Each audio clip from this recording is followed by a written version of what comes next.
Bismillahirrahmanirrahim. Assalamualaikum warahmatullahi wabarakatuh. Teman-teman, pagi-pagi saya ingin menjelaskan sedikit sambil iseng dengan format yang ada tentang apa yang disebut visi misi dan apa urgensi dari sebuah visi misi bagi negara. Dokumen visi misi itu sebetulnya ada standar kerangkanya di dalam cara kita melihat atau membuatnya. Yang pertama, dokumen visi misi itu atau visi misi itu sebenarnya satu rangka dari strategic planning atau perencanaan strategis. Dan perencanaan strategis itu biasanya dibuat dalam kurun waktu tertentu, tetapi lama-lama kurun pembuatan visi misi atau strategi dari satu kelembagaan itu makin lama itu semakin singkat karena dinamika waktu yang semakin dinamis ya, sehingga cara orang melihat situasinya itu semakin cepat dan karena itulah kemudian strategi itu cepat sekali berubah. Tapi seseorang yang akan menjadi Presiden Republik Indonesia seharusnya kuat di dalam pikirannya tentang apa yang akan dia lakukan 5 tahun ke depan kalau dia menjadi presiden. Nah, inilah kira-kira yang harus dia nyatakan secara terang benderang dalam satu statement strategi yang bermula dari salah satunya itu adalah berupa visi misinya itu. Nah, sebenarnya di dalam standar penyusunan dokumen strategi itu kita memulai semuanya itu dengan analisa. Sebenarnya ada pentingnya kita mendengar dari presiden kita itu sebenarnya dia membaca keadaan kita ini seperti apa gitu. Itu yang pertama-tama gitu. Atau disebut dengan analisis lingkungan, environmental analysis. Kita ingin tahu sebenarnya, kenapa orang seperti Prabowo itu ngomongnya itu tentang dunia yang mengancam atau Indonesia yang bisa punah. 30 tahun ke depan kita bisa tidak relevan dan sebagainya. Itu pasti datang dari satu analisa tentang lingkungan. Menganalisa keadaan kita, apalagi sebuah bangsa, itu kita mesti menganalisa gambar besarnya, dinamika Indonesia. Ya kalau kita mau jujur, Indonesia ini merdeka tidak bisa kita lepas dari peristiwa politik di Amerika Serikat. Di Amerika Serikat itu ada pemilihan Presiden Roosevelt yang memilih wakilnya itu adalah Truman. Truman ini seorang hakim yang bisa dibilang hakim yang bersih dan polos. Roosevelt meninggal, lalu dia menjadi presiden, dan Truman ditawarkan untuk menggunakan Manhattan Project untuk menghabisi Jepang, lalu dia menyetujui jatuhnya bom atom di Hiroshima Nagasaki, lalu Jepang menyerah tanpa syarat kepada sekutu, lalu kemudian dengan itu posisi Jepang menjadi lemah. Di dalam negeri, para pejuang kemerdekaan kita mengadakan proklamasi dan merdekalah Indonesia. Artinya kemerdekaan kita sendiri sebenarnya tidak bisa kita lepas dari peristiwa luar. Dan karena itu naif kalau sekarang ini kita menganggap tidak ada peristiwa luar. Atau tidak penting peristiwa luar. Nah, seorang calon presiden itu harus punya bacaan tentang perspektif internasional dari persoalan Indonesia. Sambil juga bisa membaca apa yang ada di dalam negeri kita sendiri.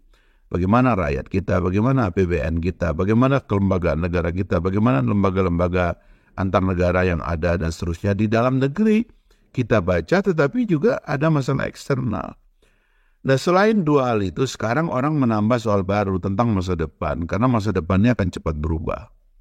Teknologi akan merubah gaya hidup manusia, perkembangan kawasan, perang dagang antara Amerika dengan China, nasib dari Laut Cina Selatan, nasib dari Pasifik, nasib dari kebebasan di kawasan kita, dan seterusnya dan seterusnya.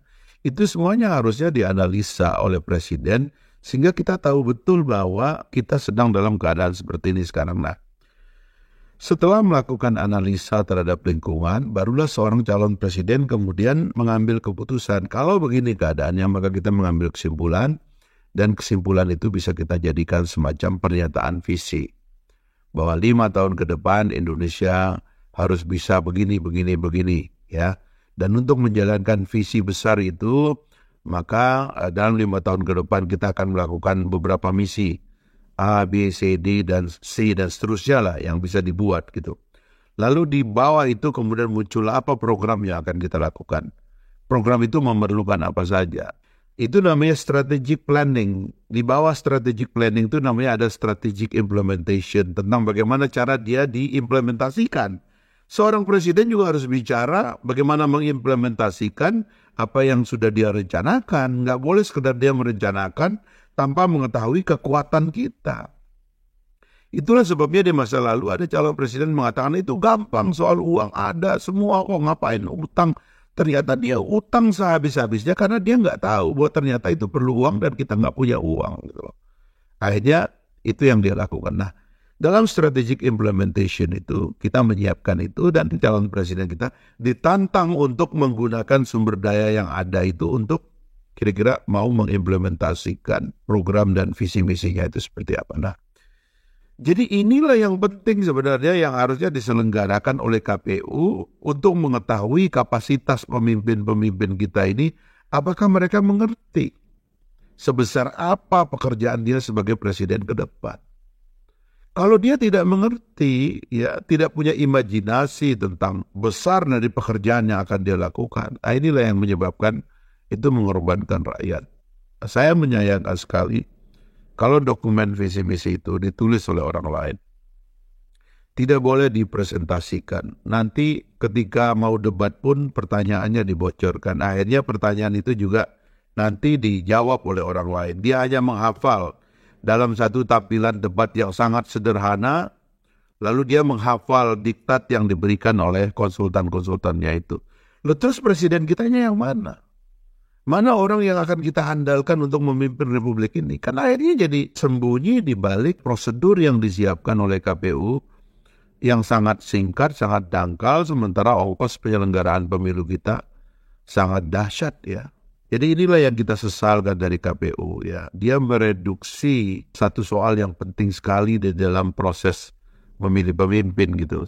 Karena tidak pernah ada waktu bagi mereka untuk memeta persoalan, untuk membaca keadaan, untuk menganalisa lingkungan yang ada di dalam kita, di luar kita, dan masa depan kita ini seperti apa. Semua itu tiba-tiba mau diringkas secara tergopoh-gopoh dan tergesa-gesa, sehingga nanti tiba-tiba debat, habis itu selesai. Dan kita harus memilih dengan tema-tema yang didiskusikan itu yang sangat sempit gitu. Padahal seharusnya kan KPU menyelenggarakan sebuah debat di Papua demi untuk meyakinkan rakyat Papua tidak saja tentang pentingnya pemilu ini, bahwa Indonesia memperhatikan Papua. Pemimpin-pemimpin ke depan itu akan memperhatikan Papua. Terjadilah debat di Jayapura atau di Sorong. Di situ akan dibongkar bagaimana planning dari para calon kita ini, termasuk juga anggota DPR-nya, tentang perjuangan mereka akan membela Papua ke depan. Bagaimana meletakkan sumber daya alam yang ada di Papua.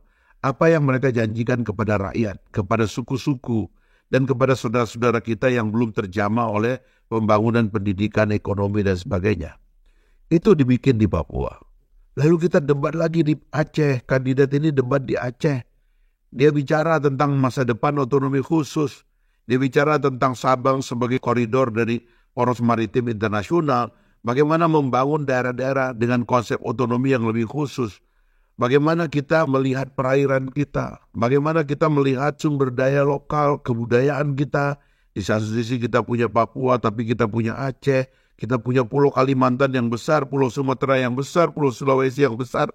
Itu semua harusnya dalam frame dan pemahaman pemimpin dong. Kalau dia mau jadi pemimpin Indonesia yang begini luas dan begini berat, dia harus punya ide tentang setiap hal yang ada di Indonesia. Jangan direduksi dalam waktu yang singkat. Gitu. Seharusnya inilah yang diselenggarakan oleh KPU, sehingga publik itu ketika dia datang dalam proses pemilihan itu, dia datang dengan keyakinan. Barulah publik itu nggak bisa dibeli, uang nggak akan merubah pilihan dia. Barulah masyarakat pemilih itu akan bertanggung jawab dengan apa yang akan dia pilih, dengan pemimpin yang akan dia pilih. Kalau dia bertanggung jawab terhadap pemimpin yang dia pilih, nanti dia akan ikut mengawasi. Barulah sehat proses demokrasi kita. Karena demokrasi sehat itu salah satu tandanya adalah partisipasi publik. Baik di dalam proses pemilihannya maupun pasca proses pemilihan ketika dia mengawasi pilihannya. Itulah kesehatan demokrasi tumbuhlah masyarakat politik yang artinya adalah masyarakat peradaban. Orang-orang yang concern dengan keadaan gitu. Bukankah istilah politik itu lahir dari kata polis? Polis itu artinya kota, yang menggambarkan negara kota di Yunani kuno sana. Dan politik atau politisi itu adalah orang yang dianggap concern dengan kehidupan bersama. Dan orang yang tidak concern dengan kehidupan bersama itu dinisbatkan kepada sesuatu yang terbelakang, yang bodoh lah gitu. Maka masyarakat peradaban itu adalah masyarakat politik. Masyarakat politik itu adalah masyarakat yang partisipatif. Nah, cara orang membuat orang itu partisipatif ya mesti dimulai dari dia terlibat dalam memilih, dia melihat perdebatan, dia nonton bagaimana orang-orang itu bersaing secara ide. Barulah dia akan concern. Dalam hal ini dia akan bayar pajak, dia akan mengontrol jalannya pemerintahan, dia akan sungguh hati terlibat dalam jalannya negara.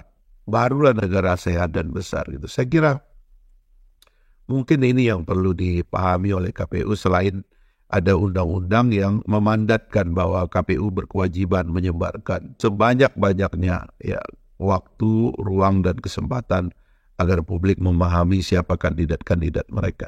Mungkin ini yang saya ingin sampaikan teman-teman. Nanti kita bertemu lagi. Saya senang format ini saya bikin. Terima kasih banyak. Assalamualaikum warahmatullahi wabarakatuh.